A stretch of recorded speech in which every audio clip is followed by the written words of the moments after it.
दोस्तों अॼु मौजूद आहियां कराची शहर में। अॼु वञा पियो आऊं पंहिंजी हेयर PRP जो सेकंड सेशन कराइण। फर्स्ट सेशन मूं पहिरीं कराए छॾियो हो। ऐं सफ़र में मूंसां गॾु आहे मुंहिंजो दोस्त इमरान बलोच। ऐं हिन वक़्तु वञूं पियासीं डिफेंस फेज़ 2।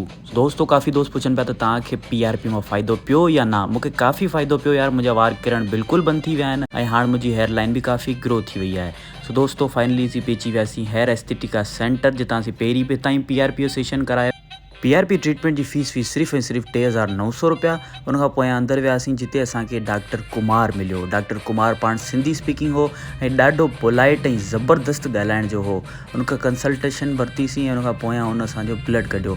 दोस्तों इन सेंटर जी मूंखे सभिनीनि खां जेकी सुठी ॻाल्हि लॻंदी आहे उहा इहा लॻंदी आहे त हिते MBBS डॉक्टर पाण ई तव्हांजो ब्लड कढंदो, पाण ई PRP कंदो। न त काफ़ी सेंटरनि में ईअं हूंदो आहे त टेक्नीशियन कंदा आहिनि। सो 9 ml कढियो उन्हनि रत ऐं उनखां पोयां उन्हनि मथे के हेयर स्प्रे जे ज़रिए कयो सुन त उनखां पोइ इंजेक्शन लॻनि त सूर ना थिए। सो दोस्तों जेसीं असांजो ब्लड निकितो ऐं उहो साफ़ थिए तेसि ताईं असीं ॿाहिरि क्लिनिक में वेठासीं।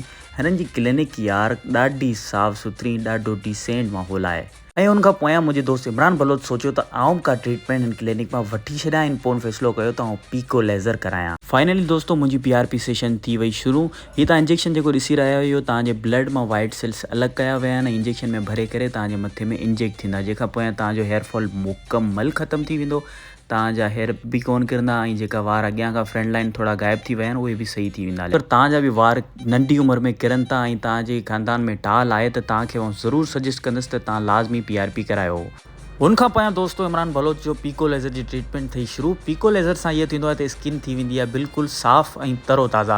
हिन जा रेट्स काफ़ी नॉर्मल आहिनि। दोस्तों हिननि जी जेकियूं बि डिटेल्स आहिनि, जो कॉन्टेक्ट नंबर ऐं एड्रेस सो आउं कंदुसि कमेंट में मेंशन। आउं त ॾाढो हिननि जी सर्विसिस मां मुतमिन थियो आहियां। दोस्तों हेयरफॉल रोकण लाइ 2 PRP जा सेशन कराइणा पवंदा आहिनि। हिकिड़ो मूं ऑलरेडी कराए वरितो हो, हिकिड़ो अॼु करायो, अञा हिकिड़ो मूंखे कराइणो आहे। उनखां पोयां मुंहिंजो हेयरफॉल बिल्कुलु ख़तमु थी वेंदो। काफ़ी मूंखे फ़ाइदो पियो आहे।